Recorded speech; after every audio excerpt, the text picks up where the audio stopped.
Hi guys, Radhe Radhe. आज आपके लिए लेकर आए हैं क्लास 9 की एक्सरसाइज 2A। तो एक्सरसाइज 2A शुरू करने से पहले अगर आप हमारे चैनल पर नए हैं तो चैनल को सब्सक्राइब करें और बेल आइकन दबाना ना भूलें, जिससे आपको प्रत्येक वीडियो सबसे पहले मिलती रहे। तो आइए शुरू करते हैं चैप्टर 2A, एक्सरसाइज 2A। तो पहला सवाल दिया है कि y³ minus y plus y square minus √2 को अवरोही क्रम में लगते हैं। तो अवरोही और आरोही दो क्रम आपके होते हैं। तो अवरोही क्रम आपका क्या होता है? घटता क्रम। घटता क्रम यानी कि सबसे बड़ी संख्या, फिर उससे छोटी, फिर उससे छोटी, फिर उससे छोटी। और आरोही क्रम क्या होता है? बढ़ता हुआ क्रम, यानी कि सबसे छोटी संख्या, फिर उससे बड़ी, फिर उससे बड़ी। अब देखिए पहला जो सवाल दिया है इसको हमें किस में लिखना है? अवरोही क्रम में। तो अवरोही क्रम हमारा कौन सा होता है? घटता क्रम, यानी कि सबसे पहले हमें बड़ी संख्या, फिर उससे छोटी।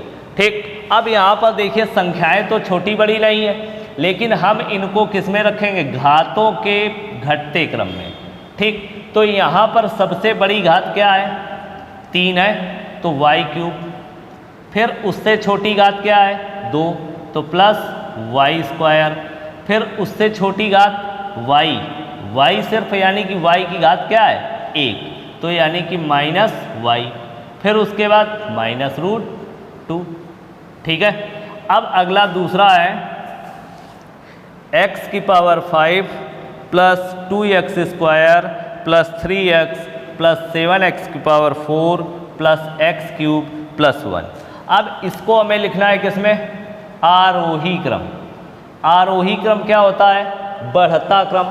तो अब बढ़ता क्रम हमें लिखना है, यानी कि सबसे छोटी घात।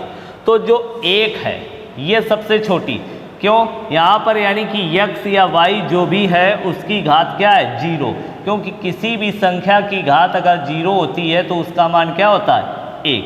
तो सबसे छोटी घात है 1, फिर उससे बड़ी x, तो 3x, फिर उससे बड़ा x² प्लस 2x², फिर उससे बड़ा x³ है तो x³, फिर उससे बड़ा ये है तो प्लस 7x⁴ प्लस उससे बड़ा x⁵।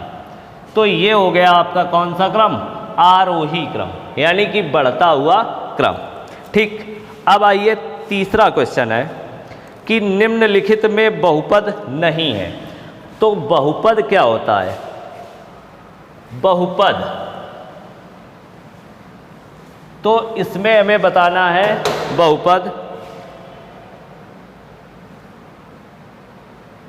दिया है x² प्लस 5x प्लस 6, और दूसरा है y⁵ प्लस 7y।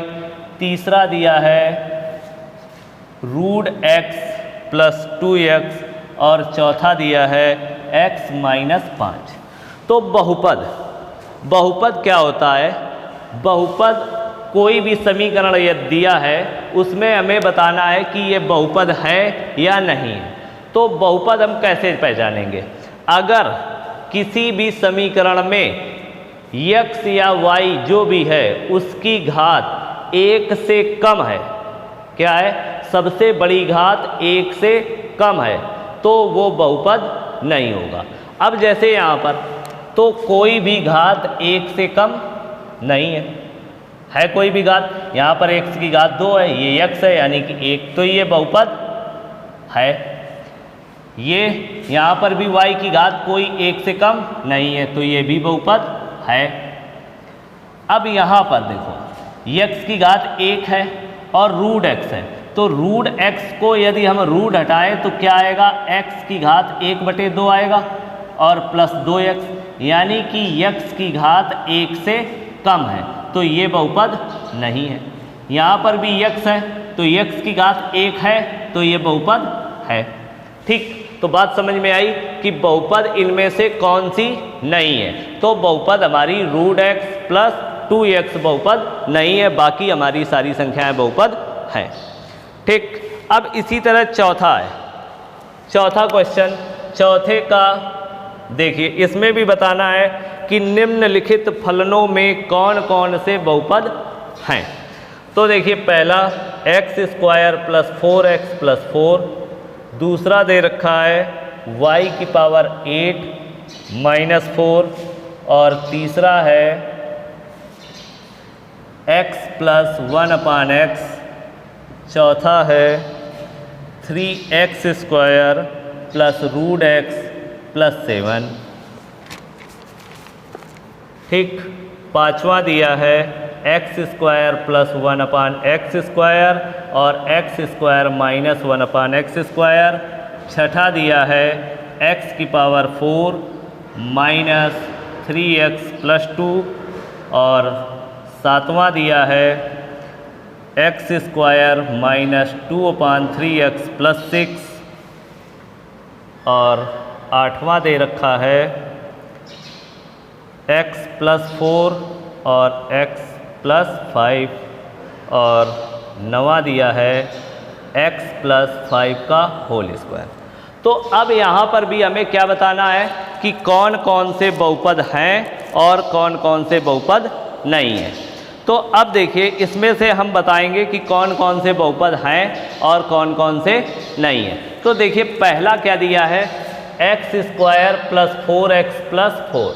तो यहाँ पर x की कोई बड़ी घात यानी कि 1 से कम नहीं है, कोई भी घात 1 से कम नहीं है, तो ये बहुपद है। ठीक, यहाँ पर भी y की घात कोई भी 1 से कम नहीं है, तो ये बहुपद है। उसके बाद अगला यहाँ पर देखो x है, x ऊपर जाएगा तो हम क्या लिखेंगे, x की घात -1 हो जाएगा, यानी कि ये बहुपद नहीं है। यहाँ पर देखो x की घात रूट है, यानी कि x की घात क्या हुई 1/2, तो ये बहुपद नहीं है। ठीक, ये बहुपद नहीं है। अब अगला पांचवा आपका क्वेश्चन है, तो इसमें भी देखिए x की घात 2 है और x की घात 2 है, जब ये ऊपर जाएगा तो x की घात -2 हो जाएगा, तो ये भी बहुपद नहीं है। उसके बाद छठा आपका ये बहुपद आपका है। उसके बाद ये भी आपका बहुपद है, ये आपका बहुपद है, और ये भी आपका बहुपद है। ठीक, क्योंकि यहाँ पर सभी जगह x की घात जो है वो 1 से अधिक है या 1 है, तो वो घात आपकी, वो संख्या आपकी बहुपद है। ठीक है, अब आगे चलते हैं। आगे अगला पांचवा क्वेश्चन है,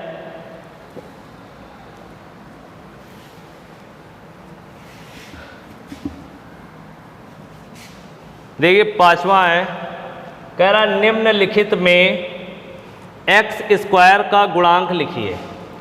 तो देखिए पहला दिया है 2 + x² + x, दूसरा आपका है 2 - x² + x³, और तीसरा आपका दिया है π/2 x² + x, और चौथा आपका दिया है √2x - 1।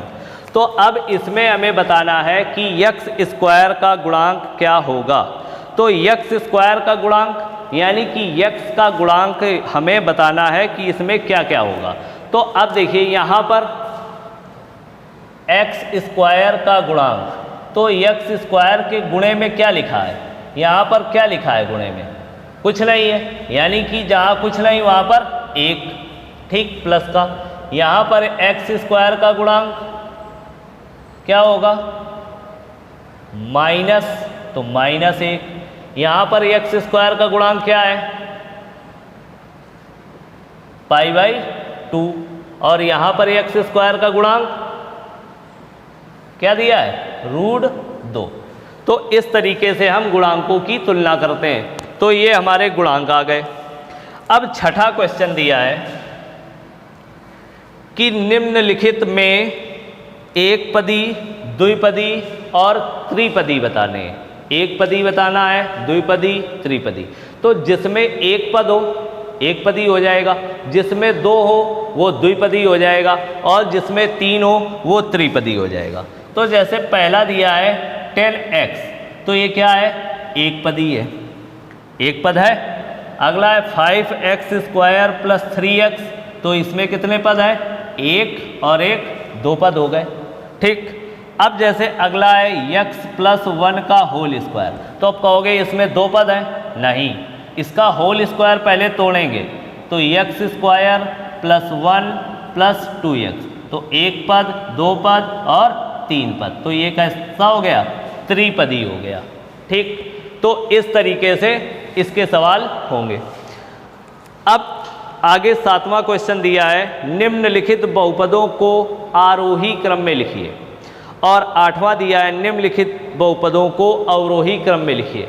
तो अवरोही और आरोही मैंने आपको सबसे पहले पहला नंबर क्वेश्चन और दूसरा नंबर बताया था, तो उसी तरीके से आप इनको करेंगे, और अगर कोई भी दिक्कत हो तो आप कमेंट बॉक्स में कमेंट करें, मैं आपको बता दूंगा। तो अब अगली एक्सरसाइज अगले वीडियो में, तो तब तक के लिए राधे राधे।